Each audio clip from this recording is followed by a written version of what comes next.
Ah, so So, again, that essay, the conflict yes, mediation essay?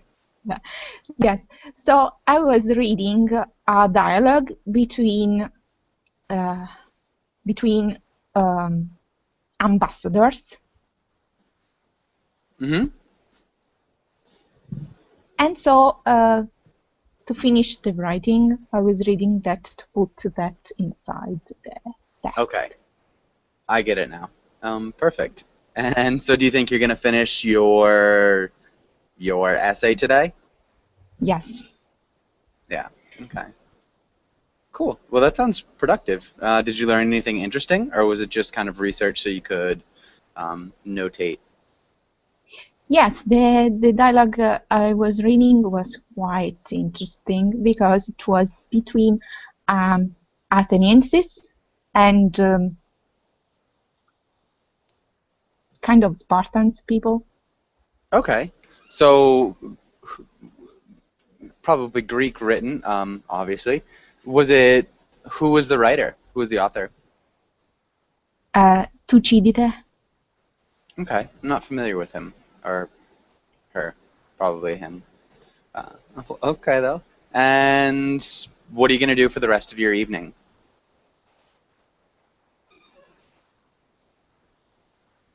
Do you have any plans for the rest of the evening, Giulietta?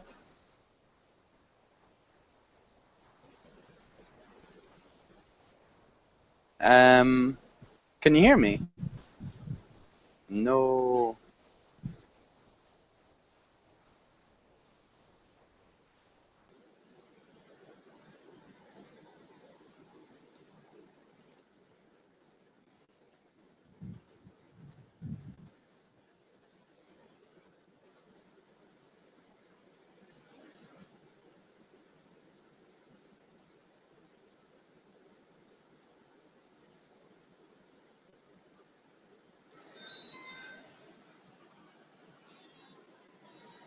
Hey, Giulietta, welcome back. How's it going?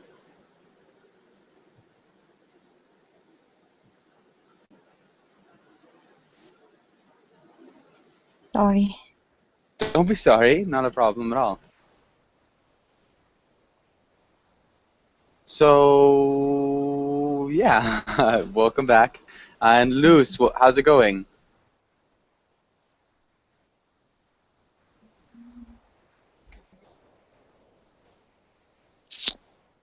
Can you hear me? Yeah, I can hear you now. There you go. Oh, hi. How are you doing? Doing well, thanks for asking. How are you? I'm doing great. Can't complain. Nice. That's good. And what have you done today, Luz? Not much really. I read a little bit, then I went running. I think it was kind of a bad idea to go running because it's very sunny, very, very, very sunny here. And Okay. now I feel like slightly, I don't know, like my head is aching a little bit. Okay, so maybe you're a little bit dehydrated. Maybe I drank like, I don't know, like a liter of water, but Okay, wow. still, Yeah. I think it was, well, probably shouldn't have gone with that uh, heat and, well, anyway. Yeah. Yeah. Maybe it was a little bit ambitious, but okay.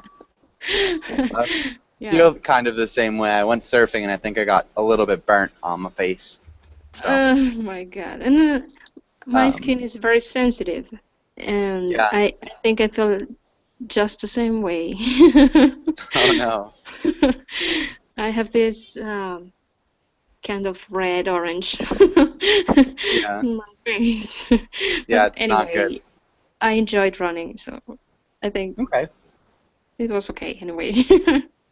So maybe worth it. All right. Yeah, All right. Well, maybe. let's get back. Let's go to the class.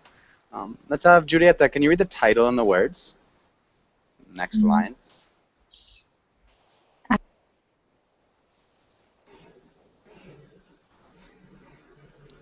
Hmm.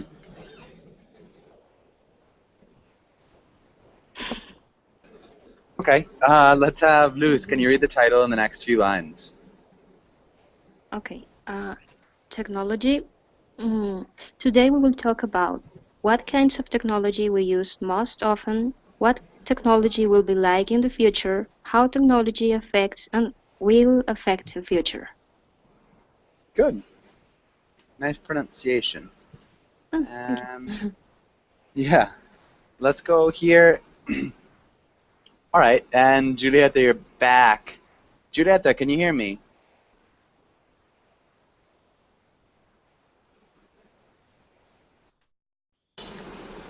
Julieta, are you there? Yes, All right. I'm here, I think. Okay, some connection issues maybe. Mm-hmm. All right. Julieta, can you ask Luz the first question? Luz, what type of technology do you use most often in your daily life?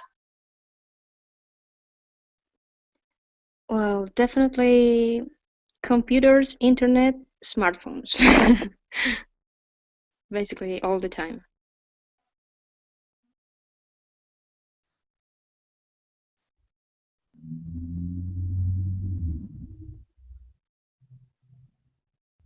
Sorry, that was good. I'm gonna be a little bit slow when I'm typing this afternoon. I was cutting bread and I ended up slicing my fingertip, so I'm gonna be typing without Oh. a finger. So, um, it's my own fault. Okay. But Luz, can you ask Julieta the next question? Julieta, if you could invent a new technology or gadget, what would you create? Create. Sorry. Something to read faster.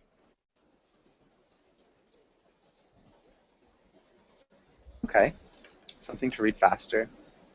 Mm-hmm. And I guess that makes sense. I was gonna ask you how you'd develop it, but I feel like if you knew how you'd develop it, you'd probably would have made it. All right. What about you, Luz? If you could invent anything, what would you invent? I think I would invent um, some kind of device that um, would make cooking very, very easy. Like you just write what you have to eat, and this magic device cooks for you. That would be like a dream come true for me. Okay. Nice cooks for you. That sounds like it would be a pretty amazing dream. Um, Especially if you hate cooking like me. yeah, especially if you hate cooking. Um, I think I would probably invent something that would do the dishes for you, even though there kind of already is the dishwasher. But something that was a little bit more efficient, maybe doing the dishes and putting them away. Yildirim, welcome to class. Yildirim, how are you?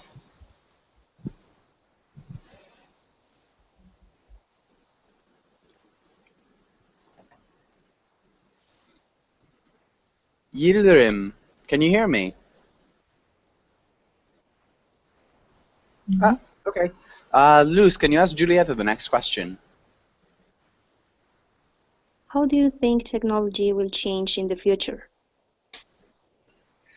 I think technology will be more user-friendly than nowadays. Okay. How so? Mm, uh, perhaps um, we will be immersed, and so we will need something more easy. Something you said more easy. Easier. Yeah. All right. Okay. Good. All right. And Ken, welcome to class. Ken, how's it going? Yes, I'm fine. How are you? Doing well. Thanks for asking.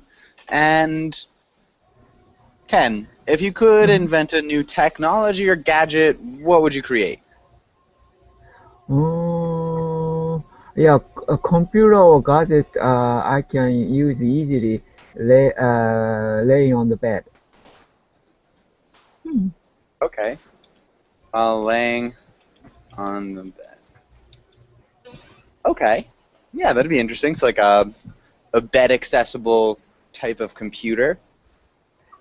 All Yeah, right. kind of, yeah, because like a book, I can lay it on a book, a paper book easily, All lay right. on the bed. Yeah.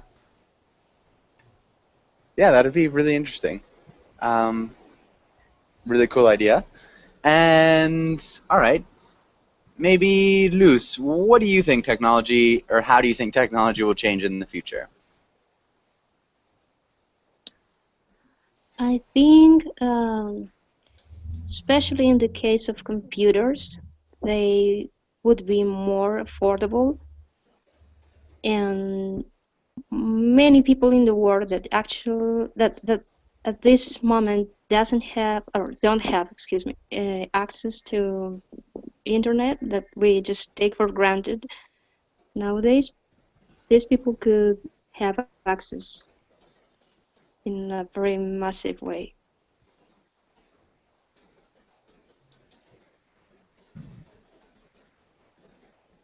Okay, awesome. So the computers will be more affordable and more people will have access to the internet. I think that's a good point. Yeah. All right, awesome. And any questions on this page or any last comments?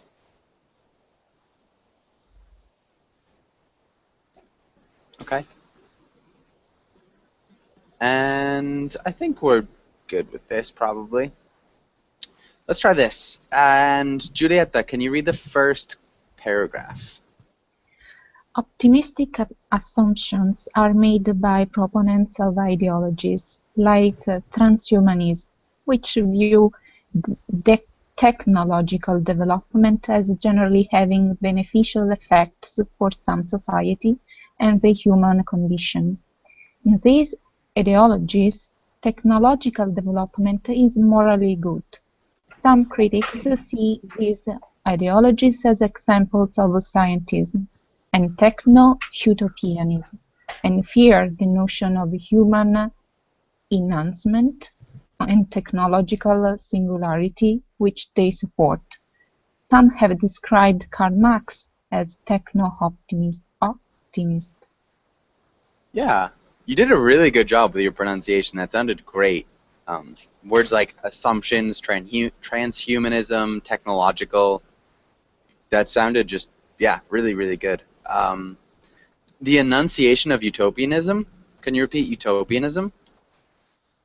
Utopianism? Yeah, Can you repeat it? utopianism.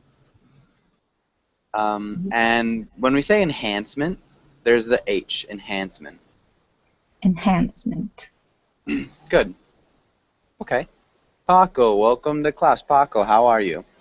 Uh, Nice to be here. Thank you. How are you? Yeah. I'm doing well, thank you for asking. All right, and so looking at this first paragraph, does anybody have any questions? I don't know what a transhumanism is. Okay, it's like cross-humanism. It's an ideological movement. So let's look it up to get a good definition. So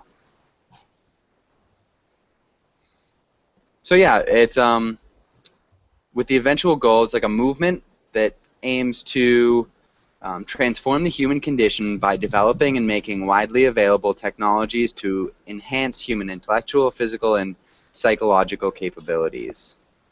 So it's kind of a movement that combines technology with biology and hopefully will make people just better. So that would be humanism, transhumanism. Does that make sense? Mm-hmm. Okay. Any other questions?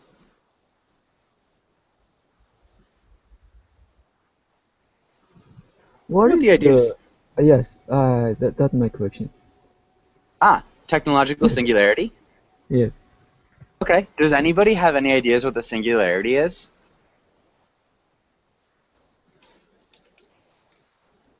Okay. So this is kind of the idea that computers double their processing powers every, I think, 18 months. And so there's the idea that, you know, singularity, or the technological singularity, will be the point where computers have developed to the extent where they can not only create themselves, but they can improve themselves.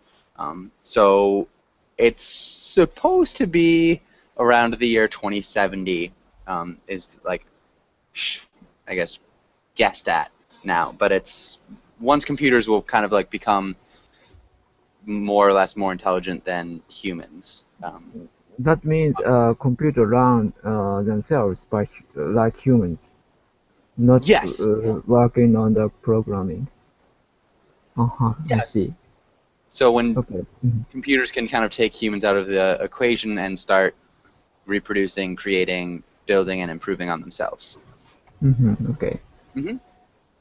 Any other questions? This is really complicated stuff, obviously. Okay, so I think the basic here is this. So, yeah, just technology is beneficial. And let's have Ken. Can you read the next one, the next paragraph? Okay. On the somewhat skeptical side are certain philosophers like Herbert Marcus and John Zoran, who believe that technological societies are inherently flawed. They suggest that the inevitable result of such a society is to become even more technological and the cost of freedom and psychological health. Many, such as Ludwig and prominent philosopher Martin Heidegger, also hold serious reservation about technology. Yeah, good. So some really tough words here. One of them, philosophers. Philosophers. Philosophers. Herbert? Philosopher. Herbert? Herbert And Zerzan. Zerzan. Yeah, John Zerzan. And then suggest. Suggest. Yeah, suggest. The Luddites. Luddites. Yeah, the Luddites. Luddites. Good. I think other than that, you did a good job. And so, a Luddite. Does anybody know what a Luddite is?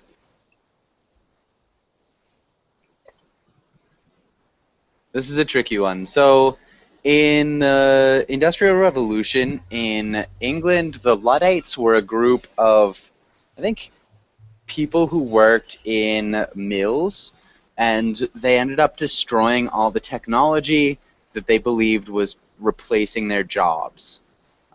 So Luddite became a term for somebody who destroys technology because they're afraid of it. So it's kind of like a technophobe now, but it was a specific group of people in the 1800s who were destroying machinery. Hopefully that makes sense. Any questions on this paragraph? Does anybody have any questions here?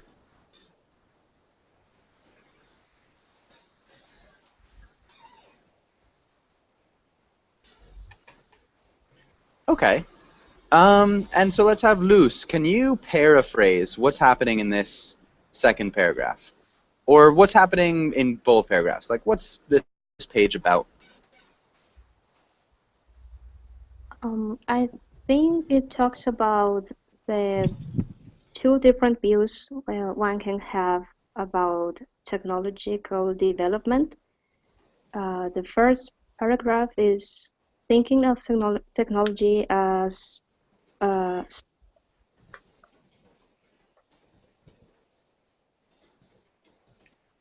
Sorry, Luz, I think you've muted your microphone. Sorry, I was I was talking to an Okay, unmuted microphone. that's fine. Not a problem. Okay, sorry for that.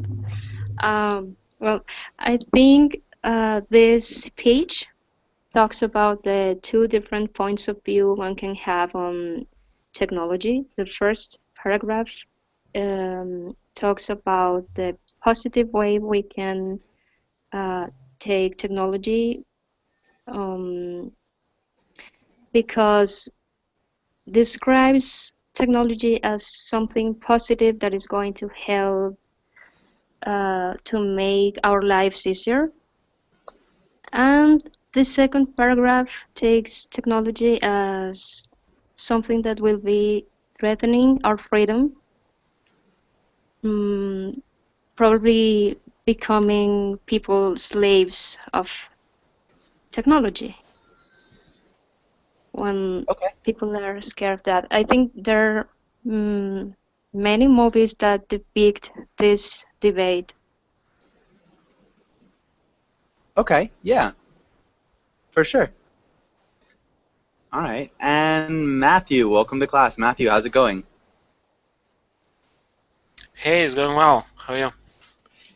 Doing pretty well, thank you for asking. All right, yeah. And does anybody have any questions here on this page? All right. So let's go on. Sorry about this. Let's talk about this a little bit. And Paco, what do you think? Are you on the side of the first paragraph, or are you on the side of the second paragraph? What do you think?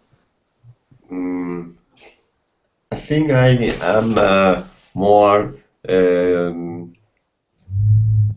I agree more with the second paragraph. Okay. You agree more with the second paragraph? That's a good point. Why? Can you explain yourself? Well, because it's. I think it's obvious that technology have some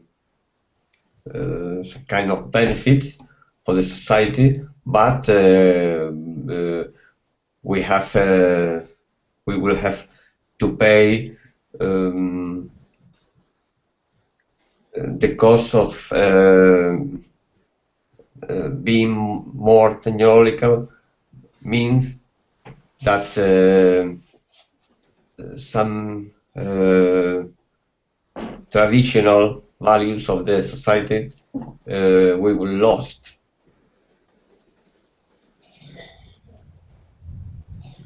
Will be lost. Okay, and so you think that the bad outweighs the good? Sorry?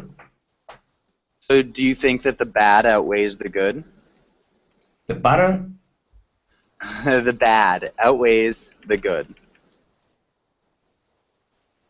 Good. That the bad of technology? Mm-hmm.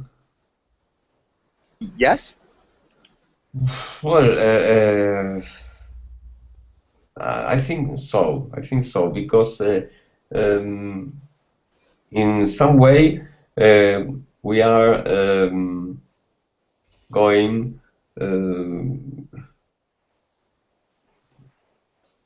abroad of our own essential. We're going abroad of our own what? Our own life or our own essential. We are overall we are animals.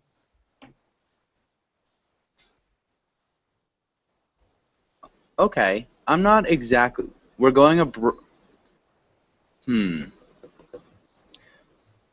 Is there a way that you could reword that? Because I'm not 100% sure I understand what you mean.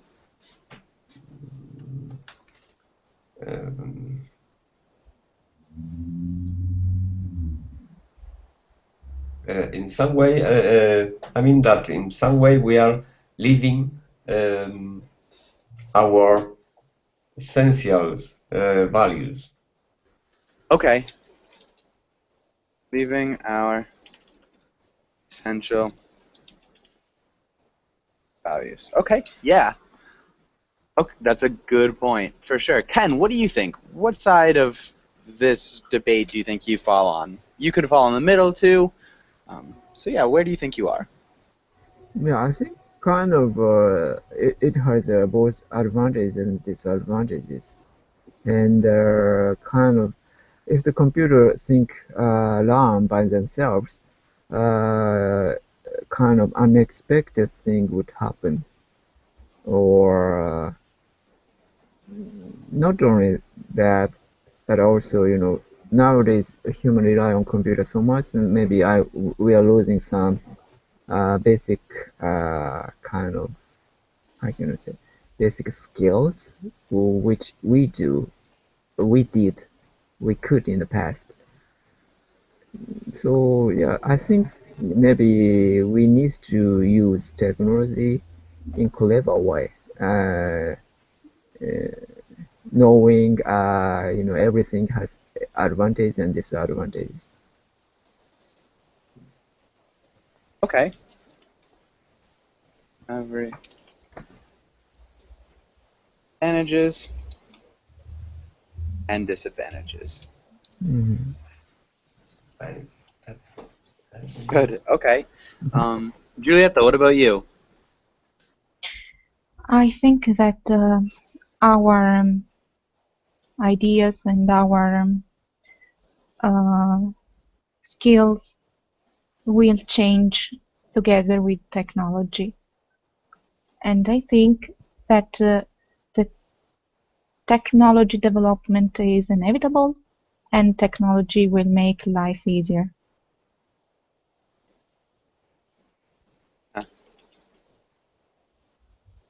Will make life easier.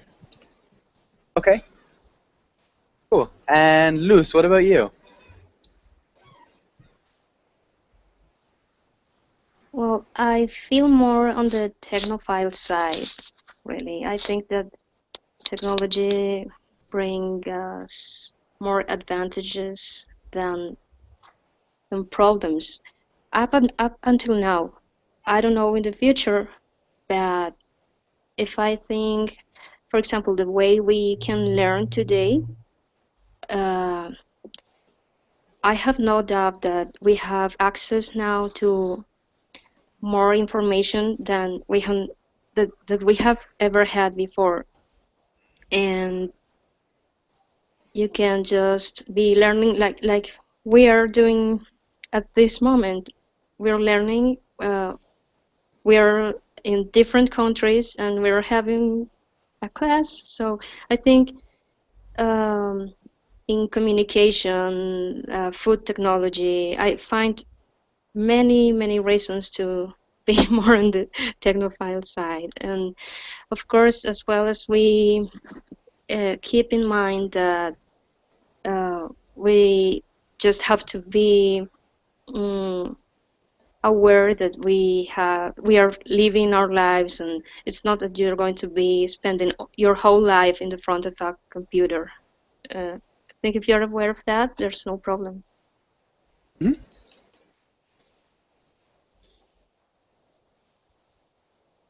Okay. And Matthew, what about you? Well, I think it depends what technologies. Some of them, they're for sure positive, influence our lives, but some of them negatively. For example, like cars that they, let's say in airplanes that they use what, gasoline? Do you call that? Hmm? Gasoline for fuel, like fuel gasoline, and that's very has a big influence on your health. So basically, maybe you could have respiratory problems or other side effects. So it depends on the technology, I think, and you cannot say that all the technologies bring only bad and or only good things. So I think there is no only black or white sides. here we have like a gray side. So that's my point. Yeah. This is a gray. Yeah, so there's good and evil, good or bad to both, for sure. And so I think we should talk a little bit. I know we touched on the idea of the singularity. And let's look at this. So hold on, I'm trying to make a new page. This is a really interesting topic. I think that you guys are good on this. Hold on, sorry.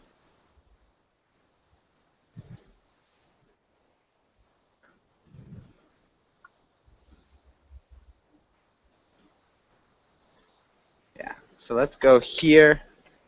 And let's have Paco, can you read this first paragraph?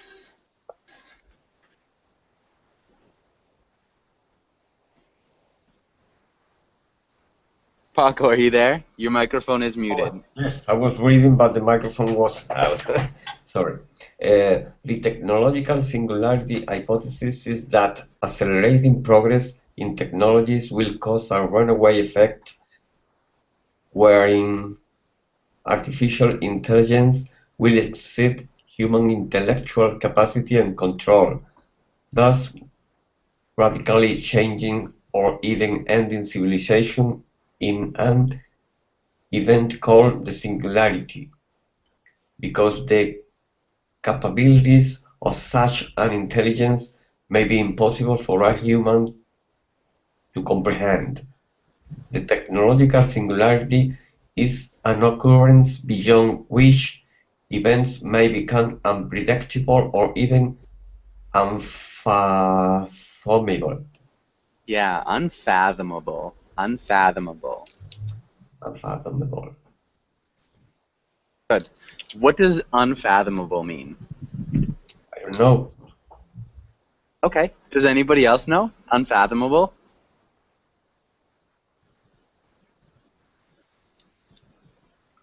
Matthew?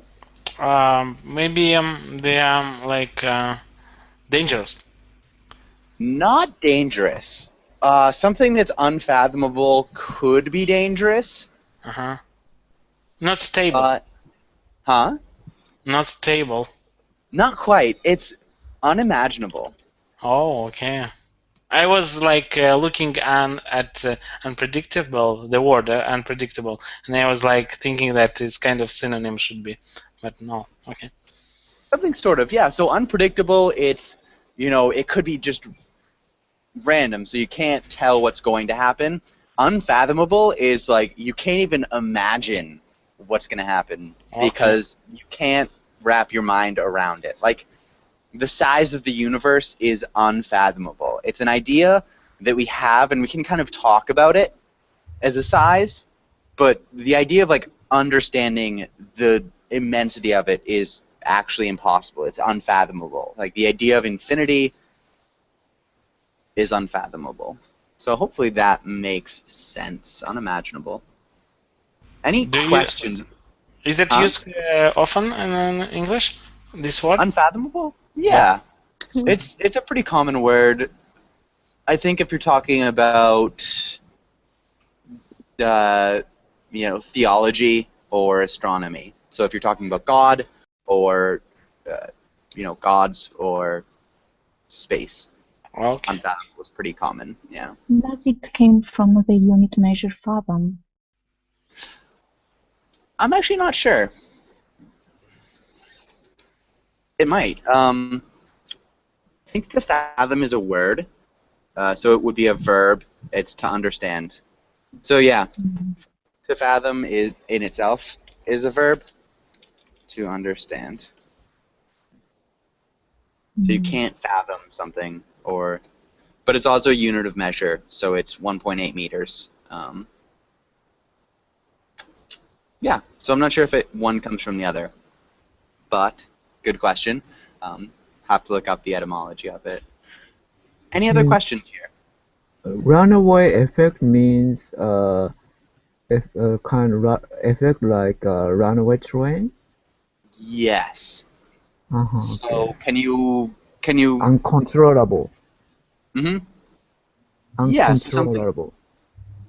something that's uncontrollable and it has the idea that it increases almost exponentially. So a runaway effect would be if you've got like maybe say a graph and this is the point and then at this point you've got a runaway effect and it just increases exponentially. So everything's kind of smooth until the runaway effect takes place and then it'll expand exponentially. Like, okay, maybe after the nuclear power plant accident, maybe this effect happened. Yes, Okay, exactly. I see. Yeah, so that would be a runaway effect. It just expands on itself in a way that's completely out of control. Hmm. Okay. Any other questions?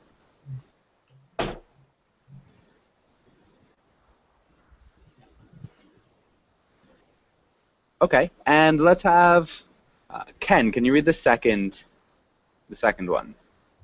Okay.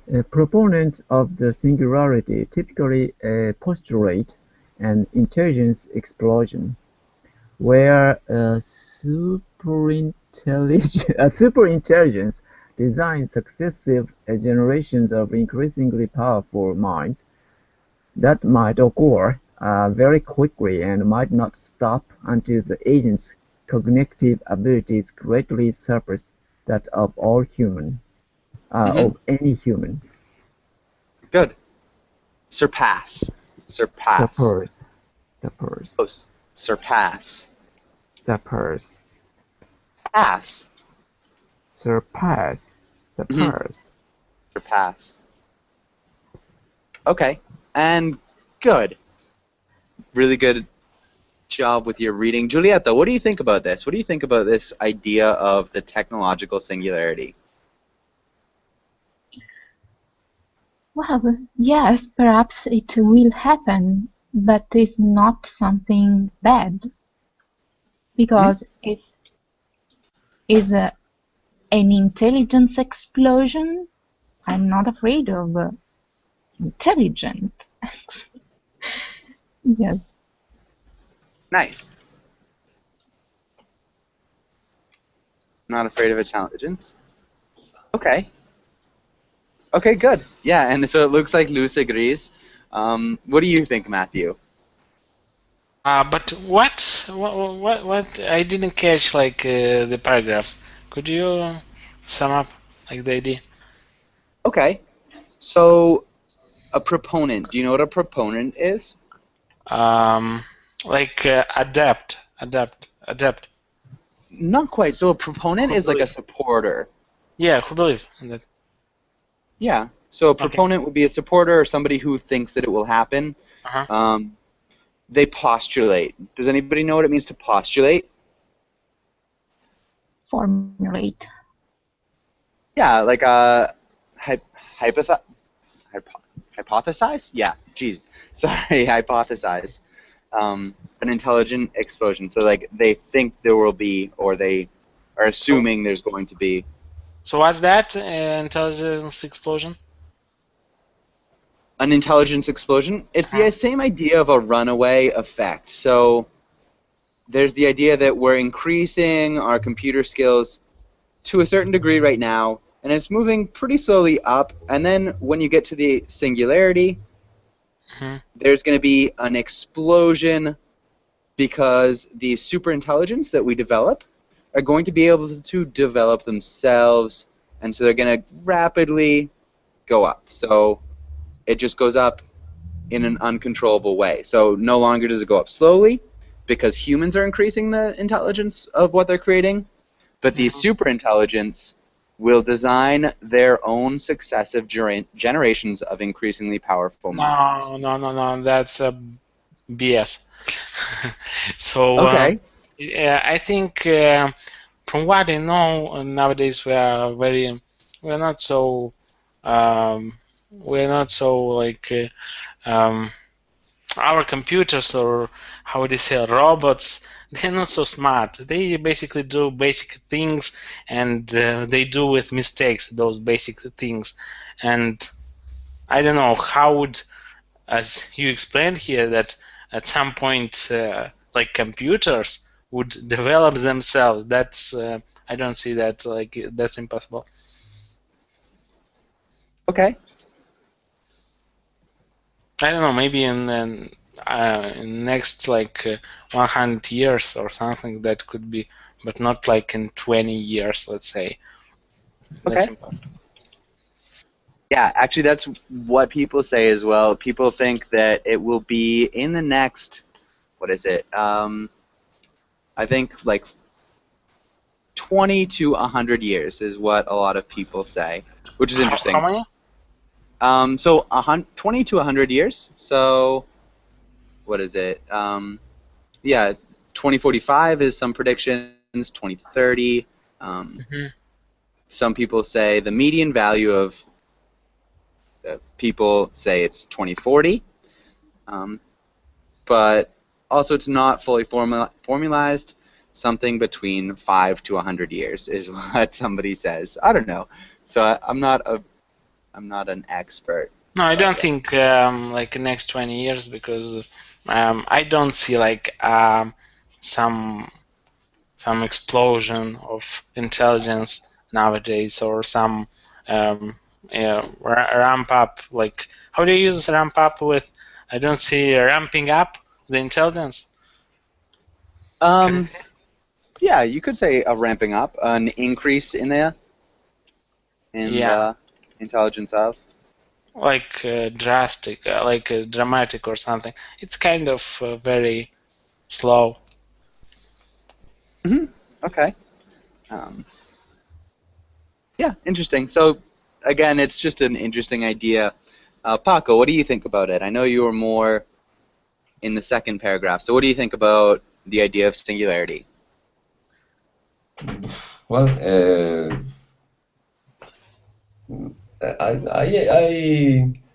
I agree. I perhaps agree with the hypothesis of singularity.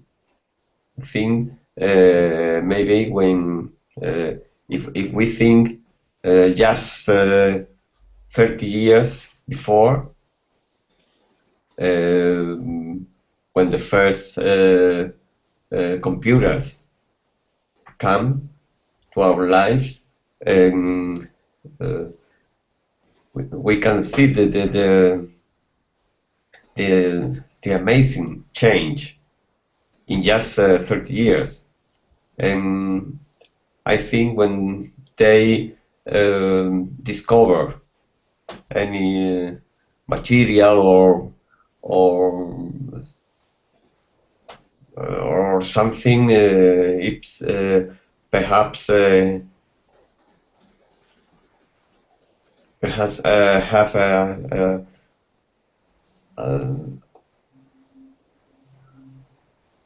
amazing increase. Yeah, maybe we could say there will be an amazing increase. Yes, there will be. Yeah. Okay. Yeah. And last but not least, Ken, what about you? What do you think here? Yes, I've listened to the radio show. The kind of research of artificial intelligence appeared, and he said researchers used to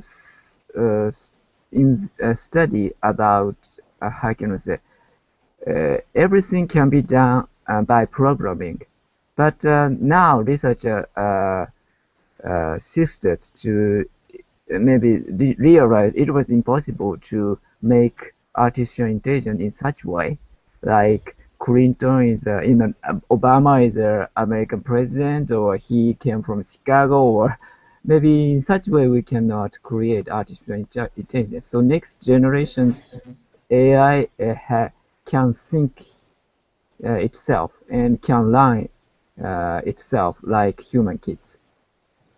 So if it will be succeeded, maybe we face some unexpected stage of our society, or how to deal with such technology.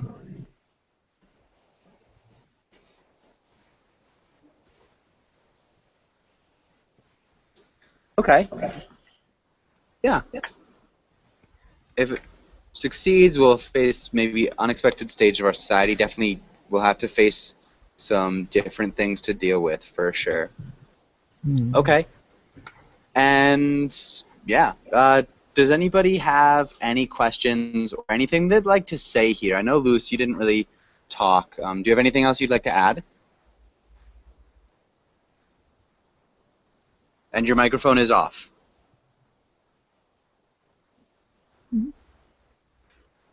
Okay. And so I think we're good then. Yeah, really good. Hopefully that was as interesting for you as it was for me. Come look here.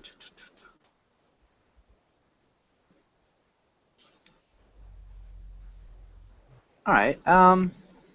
Let's talk about this. And Giulietta, can you read this little paragraph, and can you ask Luce the second question? Science fiction writers, like Jules Verne, have always written about incredible scientific advances, like submarines and space travel, years before such things were thought possible.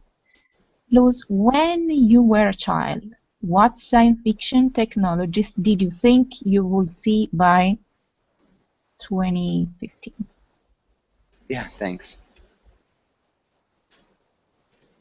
Well, when I was a child, I used to think that by even 2000, we were going to have flying cars. I think that was the idea that I don't know why, but I was almost sure that we were going to have flying cars everywhere. We were going to have... Yeah, I think that's a great answer. All right, nice. Do you think that people would have been driving the flying cars, or do you think they would have been self-driving?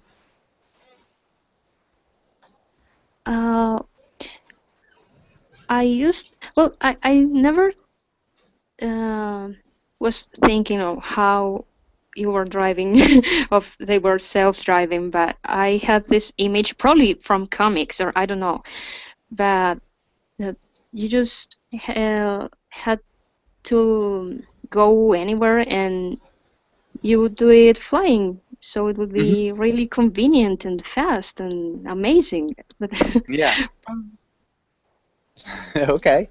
well, What do you think now? If we ever do develop flying cars, do you think they'll be driven by humans, or do you think they'll be automatic?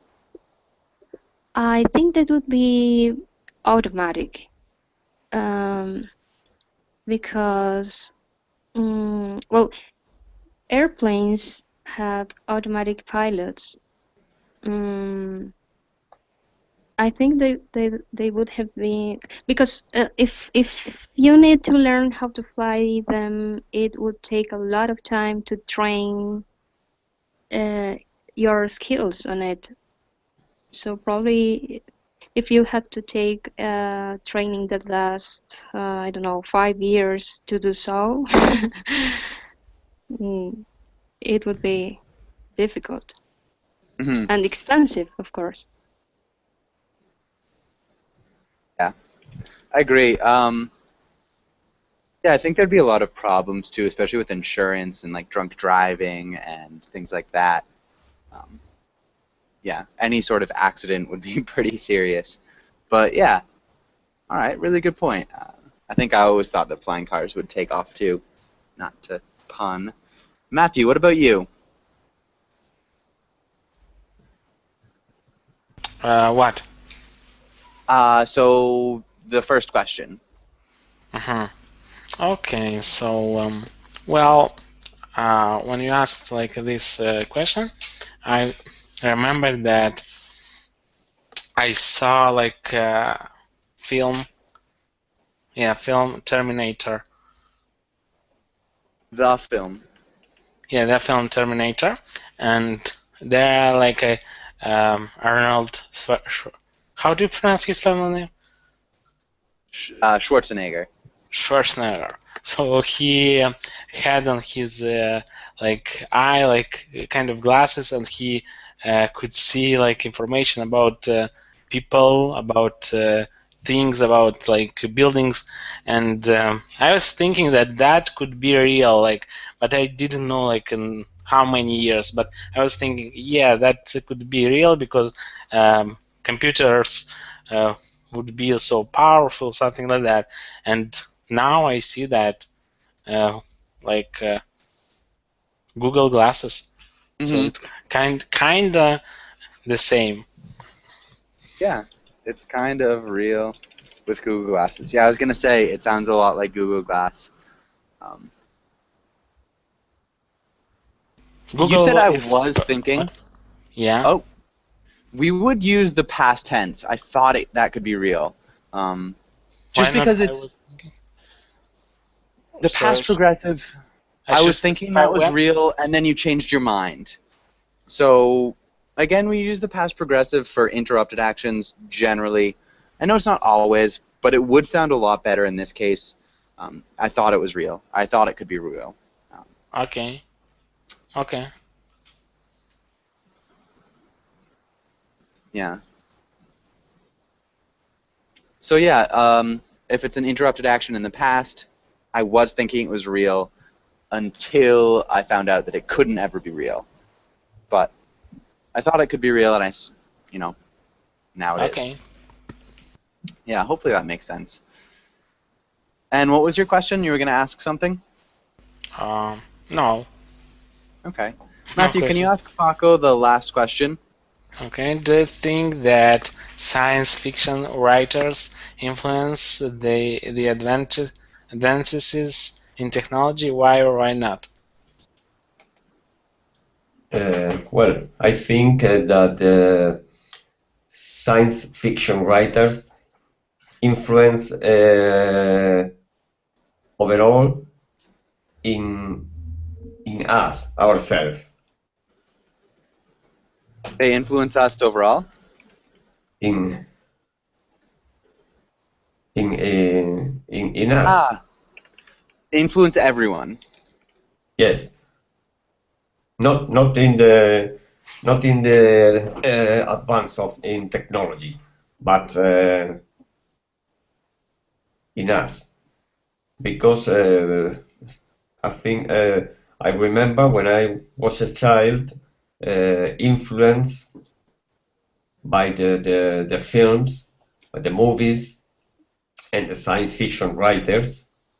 We all thought that in this year, in 2015,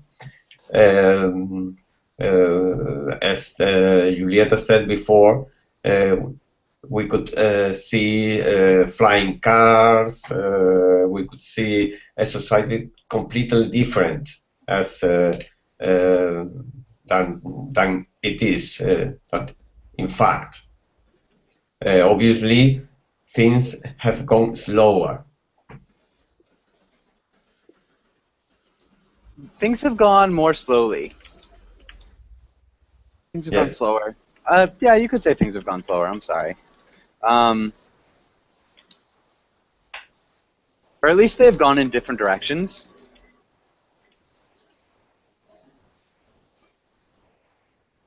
Yeah, for sure. I think that's good. Really good class, guys. We are just about out of time. Feel free to join my next class. I've got one right after this. So I just added that class. And yeah, thanks for coming in. Thank you. Thank you, teacher. Thank Bye, you. guys. Very much. Bye bye. Have a nice day. Bye. Bye. Bye.